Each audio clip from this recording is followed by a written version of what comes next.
बहू या नौकरानी, एक दर्द भरी कहानी।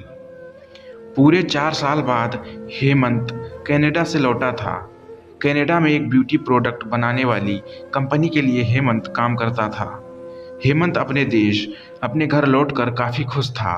एयरपोर्ट पर उतरते ही हेमंत की नज़रें अपने परिवार वालों को खोजने लगी। जल्दी ही उसे अपने माँ बाप, भाई भाभी, बड़ी बहन और खुद की 3 साल की बच्ची एयरपोर्ट पर खड़ी नजर आई। लेकिन उसकी नज़रें शोभा को खोज रही थी। वो सोचने लगा, ये शोभा मुझसे मिलने क्यों नहीं आई। ऊपर से उसने हमारी छोटी सी बच्ची को भी यहाँ भेज दिया। अश्विन एयरपोर्ट पर सबसे हंसी खुशी मिला। फिर उसने शोभा के बारे में पूछा तो उसकी दीदी बोल पड़ी, भाई वो घर पर ही हैं, तुम्हारे लिए खाना तैयार कर रही हैं। वह तो आज तुम्हारे ही आने की खुशी में काम करने लगी हैं, वरना वो कोई काम करती कहाँ हैं। अश्विन ने अपनी बेटी को प्यार से उठा लिया, लेकिन उसकी बेटी उसे देखकर रोने लगी। लाओ मुझे दो बच्ची को, वह तुम्हें काफ़ी दिनों बाद देख रही है ना, इसलिए पहचान नहीं पा रही है। कहते हुए दीदी ने बच्ची को अपने पास ले लिया। सभी टैक्सी में बैठकर अपने घर की तरफ रवाना हुए। अश्विन अपने परिवार से मिलकर खुश था, लेकिन ये बात कि शोभा उसे एयरपोर्ट पर मिलने नहीं आई उसे काफ़ी परेशान कर रही थी। वो सोचने लगा, क्या खाना बनाना इतना ज़्यादा ज़रूरी था, मुझसे मिलने से भी ज़्यादा, और वो भी तब जब मैं 4 साल बाद वापस आया हूँ। इन्हीं ख्यालों से घर तक का आधा रास्ता बीत गया। अब उसकी बच्ची उसे देखकर रो नहीं रही थी, इसलिए अश्विन उसके साथ खेलने लगा। बाकी का आधा रास्ता भी खत्म हुआ और सब घर पहुंच गए। गाड़ी की आवाज़ सुनते ही शोभा बालकनी में आकर खड़ी हो गई और अश्विन की तरफ देखने लगी। अश्विन भी जैसे गाड़ी से उतरा, उसने पहले दरवाजे की तरफ देखा और बाद में बालकनी की तरफ नजरें घुमाई, जैसे वह शोभा को ही देखना चाहता हो। अश्विन से नजरें मिलते ही शोभा के चेहरे पर मुस्कान झलक पड़ी। अश्विन भी उसे देखकर हल्के से मुस्कुरा दिया। सभी घर के अंदर गए। शोभा सबके लिए पानी लेकर आई और सभी को पानी देने के बाद फिर से किचन में चली गई चाय बनाने के लिए। थोड़ी देर तक सभी परिवार वालों से बातें करने के बाद अश्विन शोभा को बुलाने लगा। माँ ने उसे बीच में टोकते हुए कहा, रहने दो उसे किचन में, थोड़ा काम कर लेने दो, बाद में अपने आप आ जाएगी। तुम बैठो यहाँ मेरे पास ही, वैसे भी कहाँ ज़्यादा काम करती है वह। अश्विन यही बात दूसरी बार शोभा के बारे में सुन रहा था। अब उसने सोचा कि मेरे परिवार वाले मुझसे झूठ थोड़ी बोलेंगे, हर दिन नहीं होता होगा उसको इतना काम, आज थोड़ा ज़्यादा काम है, करने दो, मैं बाद में उससे बात कर लूँगा। अश्विन अपने परिवार वालों से बातचीत में मगन हो गया। एक के बाद एक रिश्तेदार और पड़ोसी अश्विन से मिलने आते रहे और शोभा को किचन से बाहर निकलने का समय ही नहीं मिला। सभी के लिए चाय नाश्ता बनाना, यही करते करते शाम हो गई। शाम होते ही अकेली शोभा इस बड़े से परिवार का खाना बनाने में जुट गई। 2 घंटे बाद सभी परिवार वाले खाना खाने के लिए डाइनिंग टेबल पर बैठे थे, सिवाय शोभा के। अश्विन चाहता था कि शोभा भी उसके साथ बैठकर खाना खाए, लेकिन फिर माँ ने कहा, अगर वह भी खाना खाने बैठ जाएगी तो सबको परोसेगा कौन। सभी के खाना खाने के बाद शोभा ने अकेले खाना खाया। रात को सोते वक्त अश्विन और शोभा अच्छे से मिल पाए। अश्विन शोभा के साथ काफ़ी बातें करना चाहता था, लेकिन वह उसके चेहरे पर थकान और नींद अच्छे से देख सकता था, इसलिए उसने शोभा को परेशान न करने का फैसला किया और उसे सोने दिया। शोभा सोने ही वाली थी कि उसकी छोटी बच्ची रोने लगी, तो शोभा तुरंत उठकर उसे दूध पिलाने के लिए चली गई। अश्विन कब सो गया उसे पता ही नहीं चला। जब सुबह बच्ची की रोने की आवाज़ आने लगी तो अश्विन उठा और शोभा को पुकारने लगा। जब शोभा पास में नहीं दिखी तो अश्विन ने बच्ची को चुप कराया और फिर से सुला दिया। अश्विन बाद में शोभा को देखने लगा तो शोभा उसे फिर किचन में मिली, जो सुबह सुबह ही जल्दी उठकर घर वालों के लिए चाय नाश्ते की तैयारी में लग गई थी। अश्विन अब सोचने लगा था, माँ और दीदी तो कहती थी कि शोभा ज़्यादा काम नहीं करती, लेकिन जो मैं देख रहा हूँ वो तो कुछ और ही है। अश्विन अब सब समझ गया था, पर वो अपनी माँ को ऐसा नहीं बोल सकता था कि शोभा से ज़्यादा काम ना कराया करो, इसलिए अब उसने खुद ही शोभा की मदद करना शुरू कर दिया था। अश्विन के हाथ बटाने से शोभा को थोड़ा अच्छा लगने लगा था।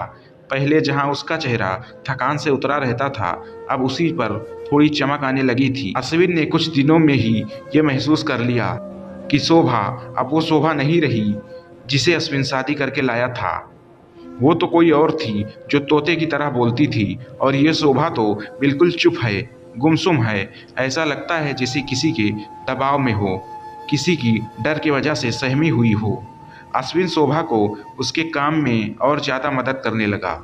अश्विन का ऐसा व्यवहार अब घर वालों को भी खटकने लगा था। घर के सभी बड़े और उसकी दीदी ने मिलके अश्विन को समझाया, तुम अपनी बीवी की मदद करते हो, उससे हमें कोई एतराज़ नहीं है, लेकिन तुम्हें भी एक हद तक ही ऐसा करना चाहिए।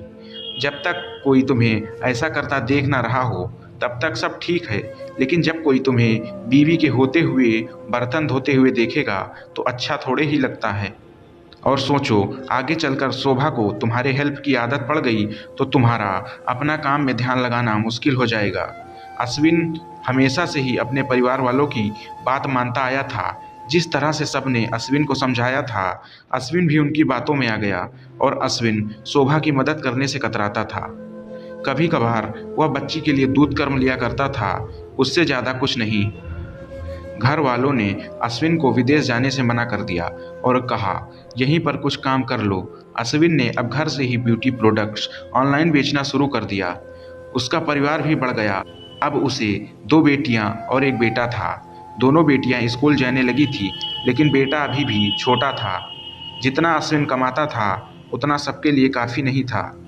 काफ़ी सोच विचार करने के बाद अश्विन ने यह फैसला किया कि अब वह शोभा के साथ शहर में जाकर रहेगा, जहां पर शोभा भी काम कर पाएगी और वह घर से ही अपने ब्यूटी प्रोडक्ट्स बेचना शुरू रखेगा।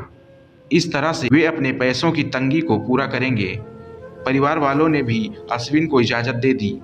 अश्विन चाहता था कि माँ भी उसके साथ रहे, लेकिन माँ को शहर में आना मंजूर नहीं था। माँ बड़े भाई के साथ रहने लगी। शहर में अब शोभा नौकरी करती और अश्विन घर से ही ऑनलाइन प्रोडक्ट बेचता।